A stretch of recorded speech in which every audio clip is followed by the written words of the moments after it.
Media का बहुत शुक्रगुजार हूँ। तकरीबन 9 महीने का चिल्ला मैंने भी इंग्लैंड में काटा है और पाकिस्तान में सिर्फ इलेक्शन ही की वजह से आ सके, वरना शायद पाकिस्तान आ नहीं सकते थे।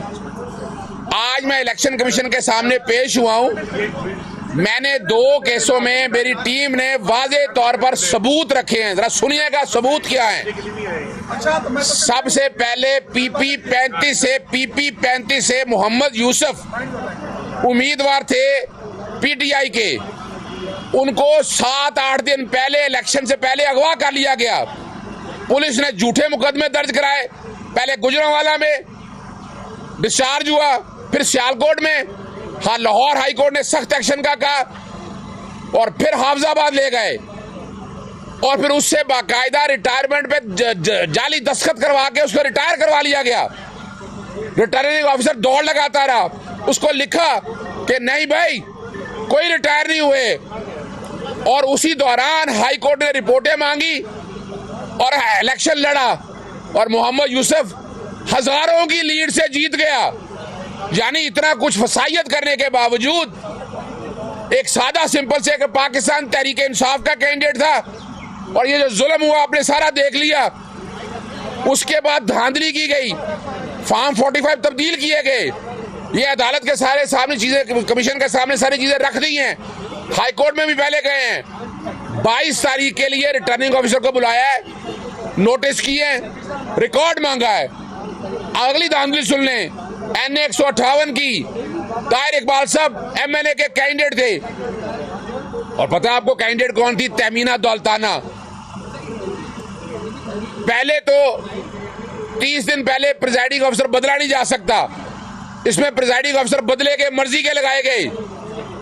फिर जब इलेक्शन जीत गए, और कमाल की बात है हमारे पास सबूत है, वीडियो मौजूद है, तहमीना दौलताना मुबारकबाद देती रही कि इलेक्शन जीत गए हैं आप, वो खामोश बैठी रही।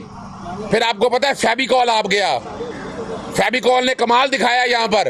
अब मुझसे फेविकॉल ना पूछिएगा क्या है और क्या हुआ, रिजल्ट बदल गए। वो फेविकॉल इतना मजबूत है और वो रिजल्ट हमने सारे कंपाइल कराए हैं। यानी कमाल क्या है कि एक हलके में वोट थे 260, उसको 860 कर लिया गया।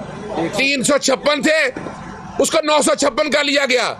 यानी इस तरह कोई तकरीबन 14,377 की लीड से जिता दिया गया। ताहिर इकबाल को अंदर नहीं जाने दिया गया, पोलिंग ऑफिसर को अंदर नहीं जाने दिया गया। अब ये सारी चीजों को सामने रख के जो जुल्म किया है, इसके सारे सबूत हमारे पास मौजूद हैं और हम बहुत जल्द, एक तो इसमें भी नोटिस कर दिया है, तहमीना दौलताना को भी बुला लिया है 22 तारीख के लिए और बाकायदा रिटर्निंग ऑफिसर को भी बुला लिया है। एक चीज मैं आप लोगों के सामने रख दूं, प्री पोल रिगिंग के सबूत हमारे पास इतने ज्यादा हैं और उसके बाद 70 के करीब कैंडिडेट हैं जो उठाए गए। हमने वो रिकॉर्ड भी सारा इकट्ठा कर लिया है और या तो बराह रास्त हाई कोर्ट्स में आया जाएगा या बराह रास्त सुप्रीम कोर्ट में ये लाया जाएगा कि ये किस लेवल पे, मैसिव लेवल के ऊपर धांधली की गई है। पाकिस्तान तहरीक इंसाफ की 70 सीटें छीनी गई हैं और इस तरह की धांधली रिकॉर्ड में कभी नहीं हुई है।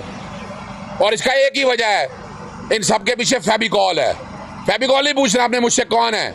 आप छोटी सी बात याद रखिएगा, अगर आप लोगों को कल याद हो, प्रेस कॉन्फ्रेंस सबसे पहले किसने की? शहबाज शरीफ ने। उसने आगे इलेक्शन कमीशन पे एतमाद का इजहार किया। फिर एक्स सर्विसमैन सोसाइटी आई, उन्होंने भी एतमाद का इजहार किया। उसके बाद बिलावल भुट्टो आ गए और बिलावल भुट्टो शहबाज शरीफ को वज़ीर आज़म नहीं देखना चाहते थे। और फिर क्या हुआ, नतीजा आपने देख लिया।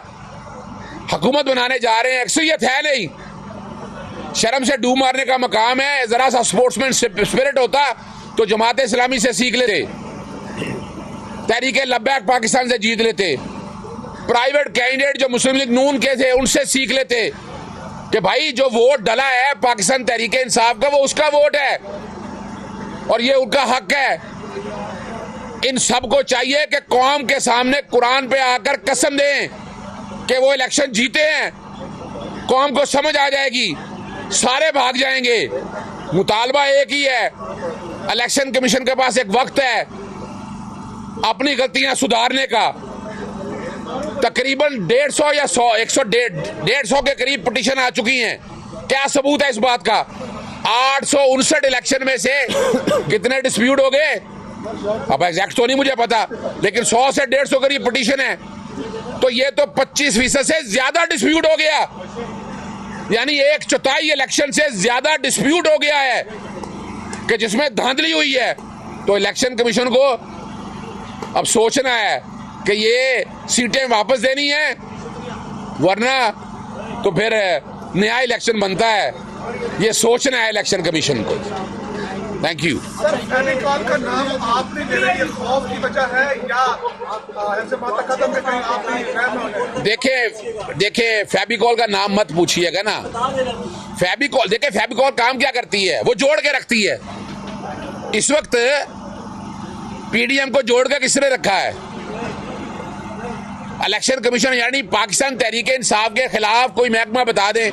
एस्टैब्लिशमेंट खिलाफ है, नैब खिलाफ है, FIA खिलाफ है, हमारी पुलिस खिलाफ है, एंटी करप्शन खिलाफ है, ब्यूरोक्रेसी अपनी मर्जी से काम कर रही है, तो फिर फेविकॉल तो समझ आ जानी चाहिए ना आप लोगों को। इलेक्शन कमीशन से अगर इंसाफ नहीं मिलता, फिर आपके पास आखिरी रास्ता क्या बचता है? देखें, अभी तो ये फैसला पाकिस्तान तहरीक इंसाफ ने करना है, सड़कों पे आने का या एहतजाज का, लेकिन आला अदालतों में जरूर आया जाएगा। हाँ, एक और बात बता दूं आपको, पाकिस्तान तहरीक इंसाफ सियासी जमात के तौर पर इलेक्शन लड़ी है, वो बैन नहीं हुई। कल लाहौर हाई कोर्ट में सेक्शन 215 इलेक्शन एक्ट का सेक्शन 215 जो चैलेंज किया गया है, जो इलेक्शन कमीशन को इख्तियार देता है सिंबल लेने का। सिंबल लेने से मुराद ये नहीं है कि पार्टी को बैन कर दिया जाए। आर्टिकल 17 जो है वो पार्टी को बैन करने का इख्तियार देता है, मगर वो वफाकी हुकूमत कर सकती है और फिर सुप्रीम कोर्ट आता है। तो इलेक्शन कमीशन ने तो आजाद कैंडिडेट डिक्लेयर कर दिया, ये कैसे कर सकती थी? पाकिस्तान तहरीक इंसाफ जब तक बैन नहीं होती है, ये पाकिस्तान तहरीक इंसाफ के कैंडिडेट है। कल लाहौर हाई कोर्ट में ये मामला इल्तवा है, वहां लाहौर हाई कोर्ट के सामने कहा है कि सेक्शन 215 को उठा के बाहर फेंका जाए, इसको गैर आईनी डिक्लेयर किया जाए, और पाकिस्तान तहरीक इंसाफ के जितने कैंडिडेट हैं जो इलेक्शन लड़ा है वो पाकिस्तान तहरीक इंसाफ के कैंडिडेट हैं। Thank you. देखिए, एक मखसूस रिश्तों का सुन लीजिएगा। मखसूस रिश्ते जो हैं ये प्रोपोर्शनेट के मुताबिक आनी है। पाकिस्तान तहरीक इंसाफ ही की ये सीटें हैं, ये कोई और नहीं ले सकता। ये नहीं है कोई और ले जाएगा, प्रोपोर्शनेट पे मिलनी है, और ये पाकिस्तान तहरीक इंसाफ की सीटें हैं और ये हमें मिलेगी और हम लेकर रहेंगे। Thank you. एक मिनट,